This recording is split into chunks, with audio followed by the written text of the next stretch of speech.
A última semana, os irmãos ouviram a mensagem sobre a multiplicação dos pães, como que Deus é maravilhoso, multiplicando, sustentando, com pouco, atendendo muito. E depois houve, com certeza, o debate caloroso aí nos nossos pequenos grupos. E hoje nós vamos falar sobre os 10 leprosos. Lucas 17, a partir do versículo 11, do 11 ao 17, do 11 ao 18, é que nós iremos refletir sobre os 10 leprosos. Na última vez que nós compartilhamos a palavra, nós falamos sobre um pequeno grupo. Aquele pequeno grupo era composto de 5 pessoas. Um pequeno grupo de 4 amigos e um paralítico. E trouxeram, abriram o telhado, Deus realizou uma bênção. Hoje nós vamos falar sobre um outro pequeno grupo. Esse pequeno grupo de hoje é composto de 10 pessoas. E o que os unia na amizade, incrível que pareça, era uma doença em comum. É interessante como aqui 10 leprosos, pelo menos tinha um que era samaritano. 9 eram judeus e israelitas e um samaritano ali estava junto. É interessante que como mesmo a dor, mesmo a doença, acaba agregando as pessoas. Os leprosos eram totalmente separados da sociedade, viviam à parte.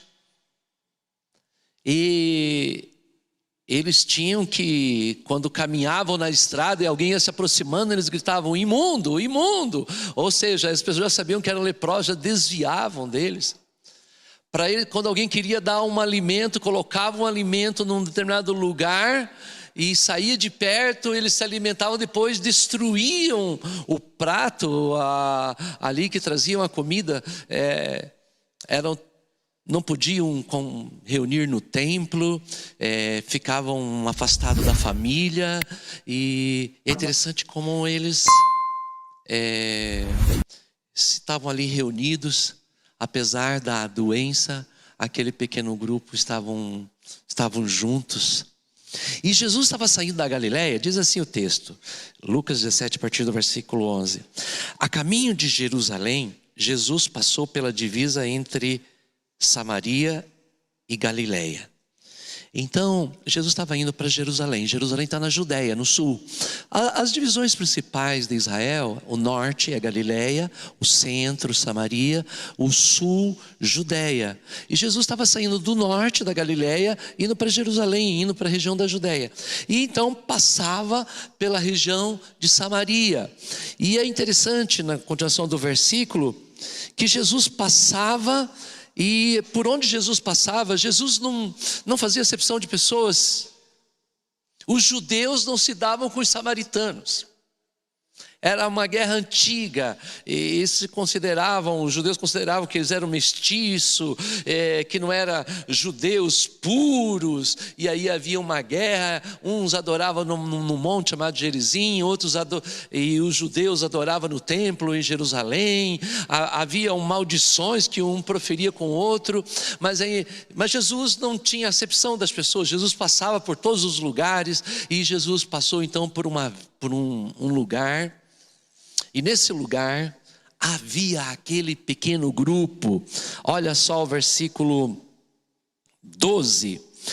Ao entrar num povoado, 10 leprosos dirigiram-se a ele, ficaram a certa distância. Eles eram leprosos, então eles não se aproximavam, ficaram longe. E o outro versículo seguinte, o versículo 13, e gritaram em alta voz: Jesus, mestre, tem piedade de nós. Eles levantaram a voz e clamaram. Ficaram uma certa distância, tinham consciência da doença que tinham, que não podia aproximar das pessoas. E talvez eu fico imaginando assim, né? Talvez você possa imaginar diferente, né? Um tenha falado: Jesus, tenha misericórdia de nós. Não, calma aí, está muito fraco. Vamos gritar forte. Vamos todo mundo junto lá. Jesus, tem misericórdia de nós. Aquele pequeno grupo estava unidos no mesmo propósito. Ouviram falar de Jesus.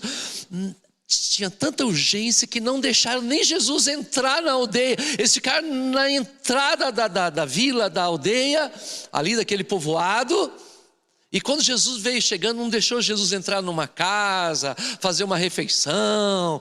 Eles tinham necessidade, eles foram urgentes. E é interessante que eles clamaram. Às vezes, irmãos, tem momentos na vida da gente que a gente ora calmamente, né? Mas tem momentos, tem necessidades que nós temos às vezes que clamar.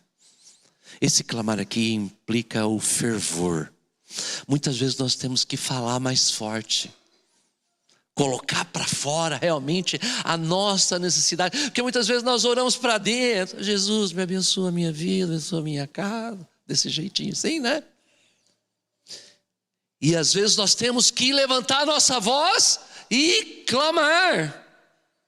E aqui eles pediram com veemência. Isso demonstra atitude de fé. Eles ouviram falar de Jesus, têm ouvido certamente outros milagres, mais ou menos como o cego Bartimeu, aconteceu a cura na cidade de Jericó. Eles também quando viu a multidão e perguntou: quem é? Jesus está passando. Jesus, filho de Davi, tem misericórdia de mim. Aí as pessoas vieram: fala mais baixo, está atrapalhando Jesus. Não, Jesus tem misericórdia. Eles clamaram e foram em busca da bênção do Senhor, né? E naquele momento, naquele dia, Jesus curou aquele cego ali em Jericó, o Bartimeu. Mas aqui eram 10 leprosos. Interessante que Deus fala com a gente com letras, com símbolos e até com os números da Bíblia. Por exemplo, o número 3, ele é sempre revelado da divindade. Tem mais de 300 passagens referindo-se a Deus. O número 7 é o número da perfeição. Tem mais de 500 vezes na Bíblia. O Apocalipse todinho é estruturado em cima do número 7. 7 igrejas, 7 pastores, 7 estrelas, 7 selos.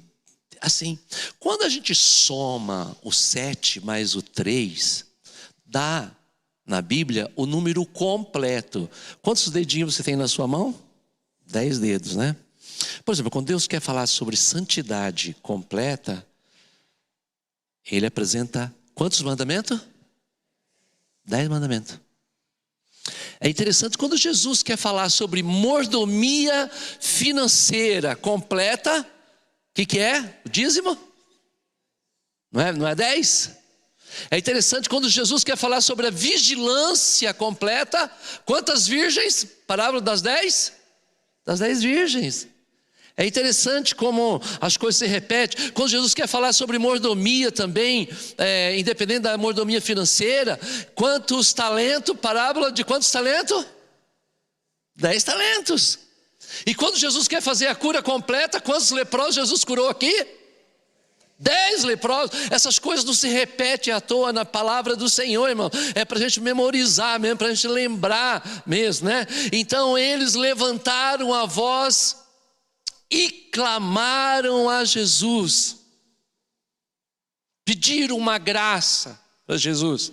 Pediram uma misericórdia de Jesus. Não é assim? No versículo 13, Jesus, mestre, tem piedade, tem misericórdia de nós. Eles estavam pedindo a graça, mas a graça, irmãos, ela funciona quando ela é irmanada com a fé. A graça, ela é irmanada com a fé. Efésios 2, versículo 8 e 9, fala assim: nós somos salvos pela graça mediante a fé. A graça é a oferta. A fé é o recebimento. Então a salvação não é por merecimento nosso, é graça. Deus dá a graça, mas o receber da nossa parte, o que tem que encontrar essa graça é a fé. É assim, e isso não muda. Em toda a Bíblia é assim. No versículo mais conhecido da Bíblia, João 3,16, Deus amou o mundo de tal maneira que deu o seu filho. Graça, deu o seu filho. E olha só, deu uma pessoa. Salvação é através de Jesus, uma pessoa. Relacionamento com essa pessoa. Mas aí o versículo continua assim: Deus amou o mundo de tal maneira que deu seu filho unigênito para que todo aquele que nele fé. Tá vendo? Graça tem no versículo, no João 3,16 tem a oferta, a graça e tem o recebimento. Aqui tem o pedido de uma graça, tem misericórdia. E aí Jesus vai exigir deles a fé. Todos os milagres exigem um momento da fé.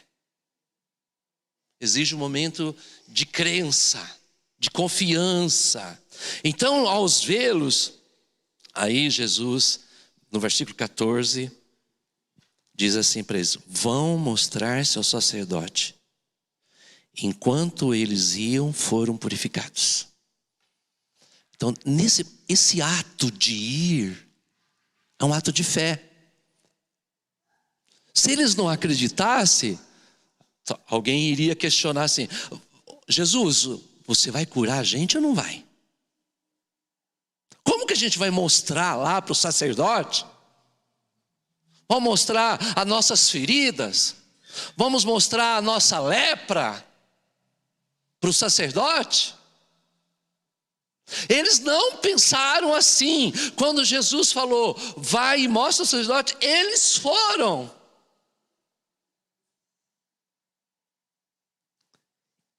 Isso é fé. Isso é confiança.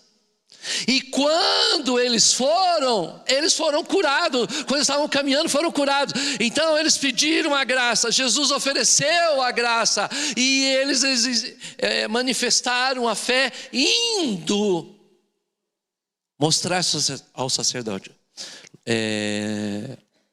Números 14 fala que era o sacerdote que podia dar alta para eles, que podia reintegrá-los novamente à sociedade, dizer: agora vocês podem voltar para casa, vocês podem voltar para a família, agora vocês não têm mais nenhuma doença. E eles foram. Eu fico imaginando os 10 leprosos caminhando em busca de um sacerdote. Eu não sei se ali naquela região tem vários lugares que haviam levitas, se não muito longe deles, se na Galileia, a divisa ali entre a Galileia e a Samaria, região de Efraim, a tribo de Efraim. Não sei se ele na região de Efraim tivesse algum sacerdote ali próximo que pudesse ir, ou vocês teriam que caminhar até Jerusalém para encontrar o sacerdote. O importante é que eles não duvidaram, não ficaram questionando. Quando Jesus deu a ordem, eles obedeceram. E quando eles praticaram, eles foram purificados. E eu fico imaginando no caminho, talvez alguém duvidasse, alguém entre eles falasse: mas como que nós vamos? O sacerdote vai olhar para nós e vai dizer: fique longe, continue gritando, imundo, imundo. E quem sabe um entre eles falou assim: gente, estou curado. A doença que estava na minha mão, a doença que estava no meu rosto, eu senti que foi curado. Aí um olhou para o outro, aí eu também fui curado. O outro também foi curado. Aí a cura aconteceu, amém, irmãos? Como procedeu? O texto não fala, o texto fala que eles foram purificados. Aí um entre eles, que não era judeu, falou assim: eu vou voltar. Eu vou voltar. Aí outro: não, eu estou com muita pressa. Eu não vejo a hora de tirar essa roupa suja, mal cheirosa. Imagine, né, irmãos? Vivia uma doença terrível, né? Sem cura na época. Até mesmo hoje, se no começo ainda tem cura, tem estabelecimento, mas naquele tempo não tinha medicina, não tinha cura para isso. Eu não vejo, o outro falou, eu não vejo a hora de voltar para casa. Se um dia encontrar Jesus de novo, eu agradeço. O outro falou, eu não vejo a hora de encontrar meus amigos. Quanto tempo eu perdi longe dos meus amigos, eu vou voltar. Eu quero encontrar meus amigos. Outro, eu tenho uma fazenda para cuidar lá, eu preciso voltar para casa, voltar a cuidar das minhas coisas.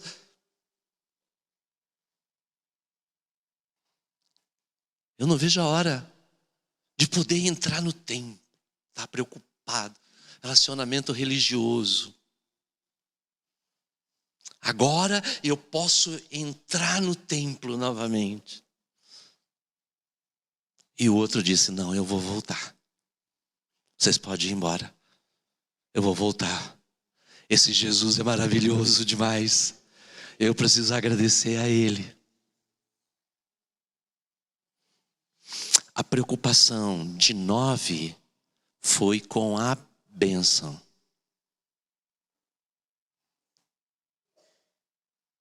A preocupação de 1 foi com o dono da bênção.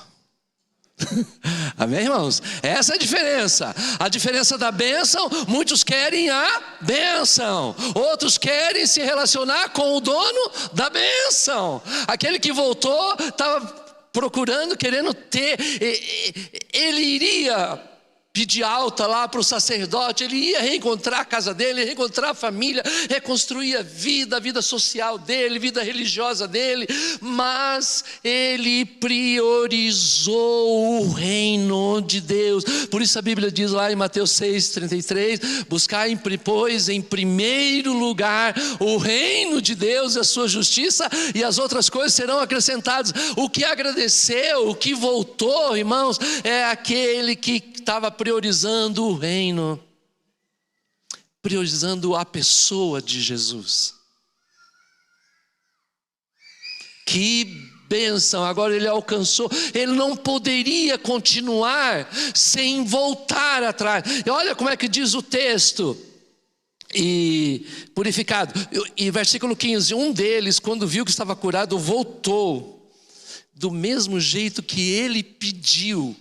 Ele pediu em alta voz, foi, Jesus, tem misericórdia de nós, tem piedade de nós. Agora ele voltou, glória a Deus, glória a Deus. Ele voltou louvando ao Senhor em alta voz também.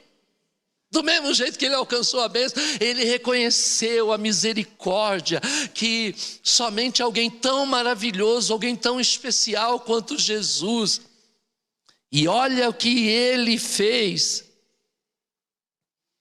Voltou em alta voz, versículo 16, prostrou-se aos pés de Jesus. Ele agradeceu. Adoração.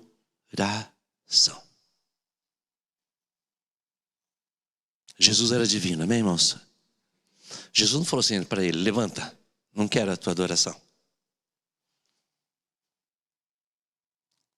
Se Jesus não fosse divino, ele recusaria, como o anjo, né? Quando João teve a visão do Apocalipse, foi um anjo poderoso que revelou, ele pensou que era Jesus, ele ajoelhou. A hora que ajoelhou, o anjo foi lá e levantou ele e falou assim, eu sou teu conservo, adora a Deus, não a mim, você não pode me adorar. Mas Jesus, em 2 momentos no Evangelho, Jesus é adorado como Deus. Um aqui por esse samaritano, e outro quando ele ressuscitou. E Tomé, quando apareceu, falou que se não visse os sinais nas mãos, do lado, colocasse a mão, então ele não creria. E Jesus apareceu, e naquele momento, quando Tomé viu Jesus, e Jesus falou, toca aqui, Tomé. Ele se ajoelha e ele adora, falou, Senhor meu e Deus meu. Adorou Jesus como Deus. 2 vezes Jesus é adorado de uma forma bem explícita. Aqui também de uma forma bem explícita. Não somente Tomé, mas agora aqui ele também se prostrou. Ele adorou a Deus. E agradeceu ajoelhado. Gratidão. Nós sempre temos essas atitudes na nossa vida, de sermos gratos ou de sermos ingratos, de reconhecer a bênção de Deus e de não reconhecer a bênção de Deus.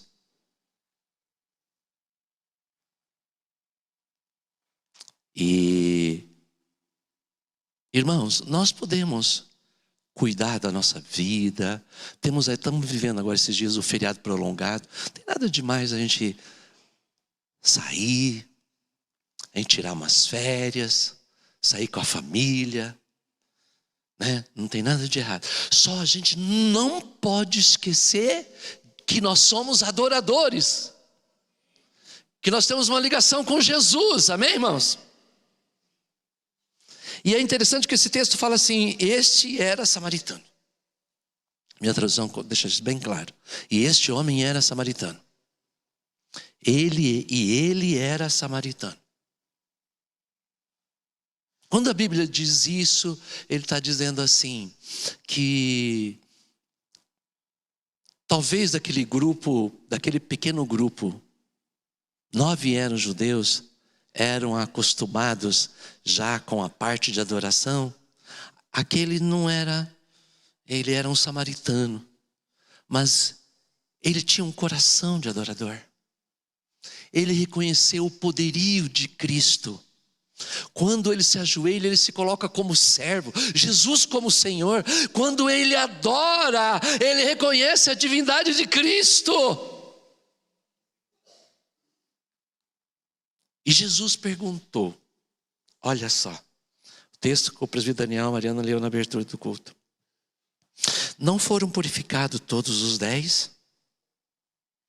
Onde estão os outros 9? Que pergunta. Toda igreja, irmãos, quando a gente faz uma lista de irmãos que já passaram pela igreja, tem uma igreja dentro e uma igreja fora. Todas têm. E se nós fizermos uma lista de irmãos que conheceram Jesus, que aceitaram Jesus, que às vezes tiveram experiência com Cristo, foram curados, onde estão os 9?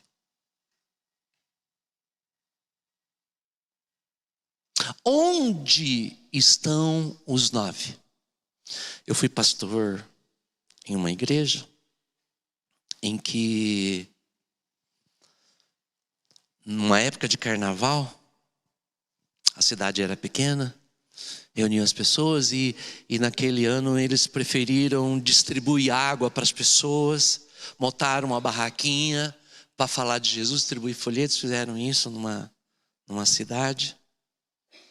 E depois eles voltaram, pastor, que decepção, que nós vimos uma multidão indo para o carnaval e infelizmente gente que já passou pela igreja estava indo também. Cadê os 9? É interessante que Jesus recebe a adoração daquele e pergunta, cadê os 9? Se fôssemos perguntar, cadê os 9? Os 9 estão por aí. Não foram alcançados, não foram evangelizados, não foi mostrado a salvação. Cadê os 9? E aí eu faço uma pergunta, assim, para cada um de nós respondermos. Você faz parte dos 9 ou você é aquele que volta? Passamos pela pandemia. Quanto nós temos que agradecer, amém, irmãos? Nós vencemos uma pandemia. Milhares de pessoas morreram e graças a Deus nós sobrevivemos. Não temos que agradecer a Deus?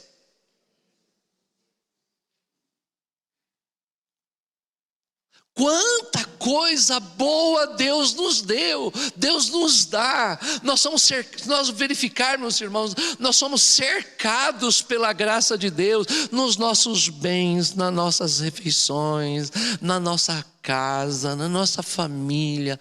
tanta coisa para a gente dizer: Senhor, muito obrigado, muito obrigado, muito obrigado, muito obrigado, muito obrigado. Te adoro, Jesus, te adoro, Senhor, obrigado. Eu louvo a Deus, porque se você está aqui hoje, você é um que voltou, amém? Glória a Deus, obrigado pela tua vida, irmão. Glória a Deus. A gente faz essas perguntas tão pertinentes, mas é para a gente levar uma reflexão interior. Eu mesmo, quando leio esse texto, eu mesmo pergunto para mim: Senhor, eu estou sendo agradecido o suficiente? Eu estou sendo um adorador suficiente? Eu estou sendo agradecido o suficiente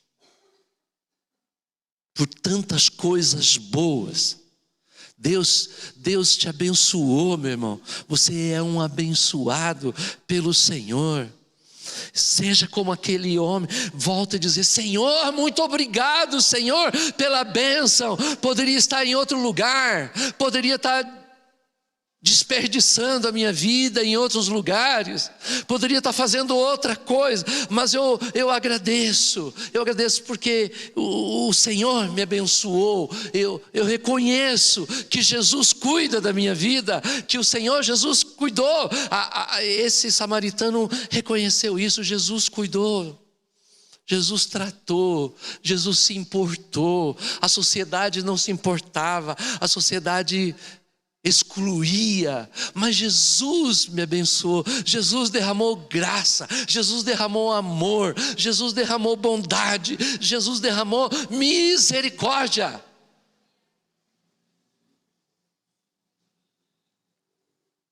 Então ele agradeceu ao Senhor. Só concluindo, versículo 19. Versículo 18, Jesus perguntou depois assim: não se achou nenhum que voltasse e desse louvor a Deus, a não ser esse estrangeiro?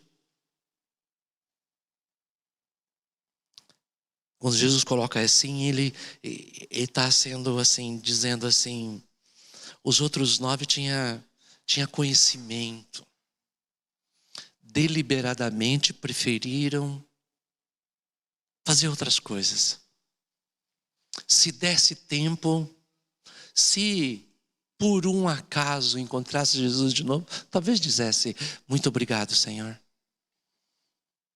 Mas Jesus honrou aquele homem. E aí ele dá uma palavra para aquele homem assim: levante-se e vá.